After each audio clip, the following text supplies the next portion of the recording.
안녕하십니까, 김길선입니다. 오늘도 질문에 대한 대답의 시간을 가지고자 합니다. 어떤 분이 이런 질문을 해오셨습니다.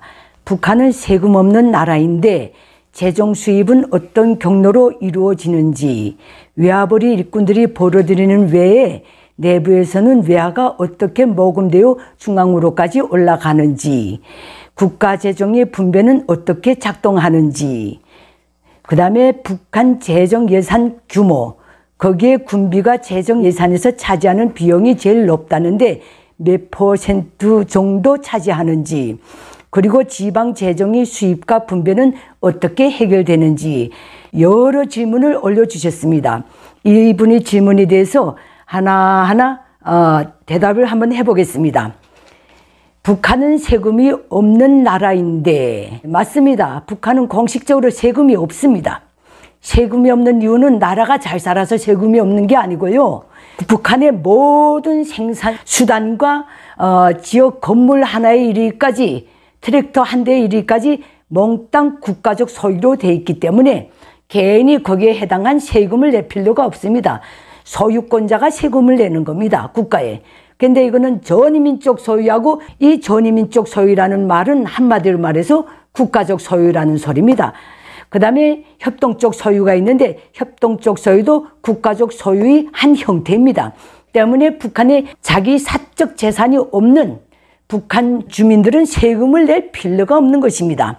그렇다고 북한 주민들은 공짜로 사는 것도 아닙니다. 세금은 내지 않지만은 모든 북한 주민들은, 그리고 공장 기업소들에서는 사용하는 모든 물건들에 대한, 건물들에 대한 사용료를 냅니다. 그래서 건물 사용료, 전기 사용료, 수도 사용료 이렇게 다 냅니다. 이 사용료는 가정집에서도 다 냅니다. 말하자면 세금을 안 내는 것은 그 공장 기업소, 모든 북한 주민들이 쓰고 사는 집 한 채 이리까지 모두 국가의 것이기 때문에 세금을 안 낸다, 그 소리입니다.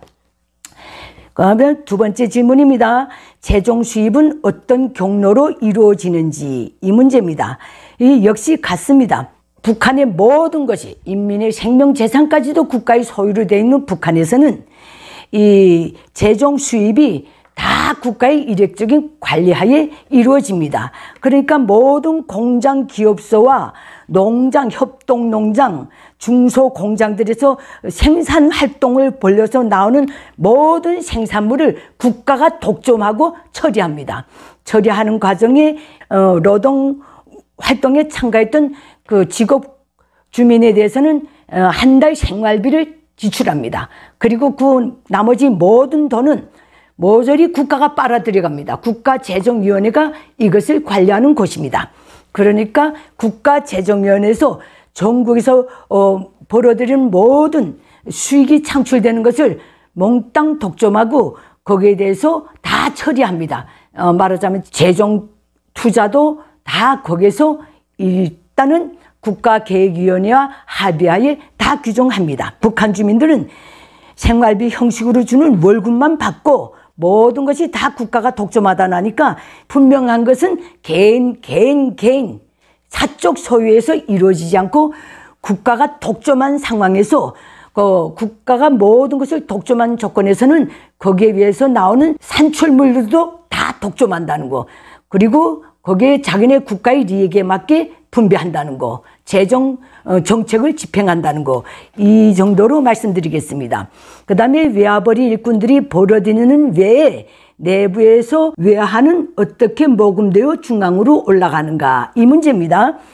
북한에서의 모든 외화는 지금은 내 주머니에 있지만은 점진적으로는 다 국가에 바쳐줘야 될 김일성 족속이 쓰는 당자금입니다. 일명 김일성 족속의 비자금입니다. 북한에서의 모든 외화는 숨어있던 오픈되어 있던 관계없이 법적으로는 몽땅 당자금으로 규정되어 있다는 점을 분명히 말씀드립니다. 그 땅 내에서 쓰기 때문에 내가 외화를 가지고 있어도 내가 그 외화를 사용해서 다른 데로 넘어가는 순간 자기 통로를 타고 국가에 몽땅 들어간다는 점, 이 점을 말씀드립니다. 원칙적으로는 이렇게 돼 있다, 이 말씀을 드리는 바입니다.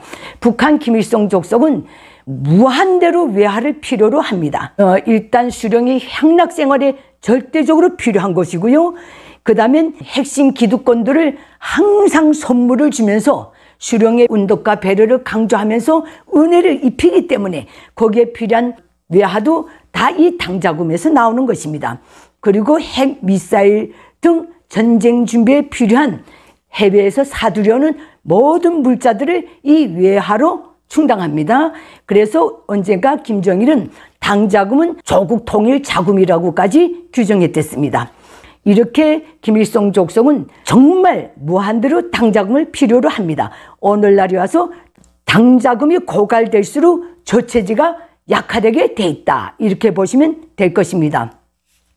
그러면 북한의 내부에서 외화는 어떻게 모금되는가? 전체 북한 주민들은 어디에 소속되어 있건 해마다 외화벌이 과제가 내려옵니다. 1인당 뭐 20달러 뭐 이런 식으로 다 내려옵니다. 그 개인이 외화벌이 과제를 수행할 수 없기 때문에 그 기관들에서 다 이걸 동원해서 외화 자금을 마련하기 위한 그 모든 물자를 채취하기 위한 그 운동에 들어갑니다. 북한은요, 움직이는 모든 일상 자체가 외화벌이라고 말해도 어폐가 않을 것입니다.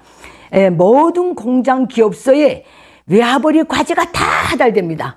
그 외화벌이 과제는 공장 기업소에 내려오는 즉시 또 매 개개인에게 다 하달됩니다.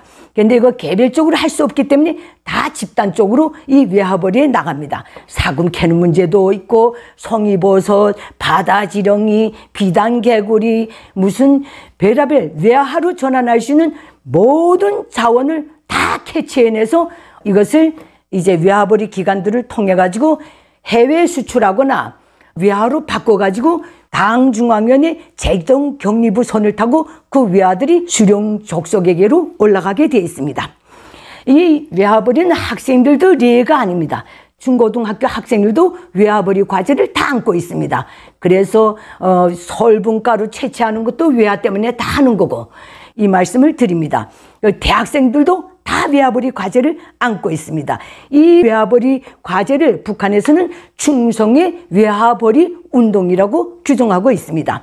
이 모든 충성의 외화벌이는 기관 단위들에서 다 모아져 가지고 자기 당선을 타고 당 재정 격리부로 집결된다는 거, 거기에서 단위에서 못 팔면 생산물을 그대로 올리면서 올라가는 과정이 그 선에 망라되어 있는 외화벌이 기관들, 해외에 나가 있는 무역회사 같은 것들이 외화로 전환시키는 그런 사업을 수행한다는 거, 이 점을 말씀드립니다. 그 다음에 국가 재정 분배는 어떻게 하는가, 이 문제입니다. 북한의 국가 재정 분배의 1순위는 수령 족속입니다. 수령의 요구와 이해관계와 연결된 부문의 모든 국가 재정의 1순위를 둡니다. 그래서 여기에 제일 먼저 투자합니다.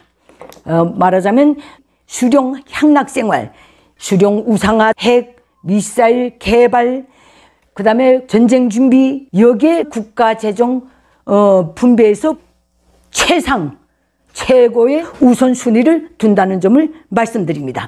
그래서 이 때문에 고 황장엽 선생님도 북한 경제는 수령의 가계 경제다, 이렇게 아주 정확한 명언을 남기셨던 것입니다. 그 다음 나머지 예산은 최고인민회의를 통해서 예산 심의를 하는데, 이것은 하나의 형식에 불과합니다. 북한의 모든 국가재정 예산은 수령족속이 비준하는 지령서, 방침, 이런 방향으로 국가재정 예산이 다 흘러나갑니다. 그렇기 때문에 북한 경제가 족골이 된 것입니다. 북한의 인민경제라고 하는 그 분야는 진짜 북한의 경제활동에서 제일 마지막 순위입니다. 수령, 그 다음에 수령 우상화, 기득권 먹여 살리는 거, 그 다음에 비밀 군사기지 건설, 핵미사일 개발, 전쟁 준비, 수령의 향락생활, 이런 데 먼저 다 투자하고 난 다음에 나머지 부수리기가 인민경제가 처리하는 재정이 되는 것입니다. 그래서 북한의 모든 공장들이 10년째 거의 가동을 멈추고 있는 상황이 된 것입니다. 이 국가 재정 문제 예산 규모에 대해서는 제가 그 분야의 전문가가 아니기 때문에 말씀드릴 수가 없습니다.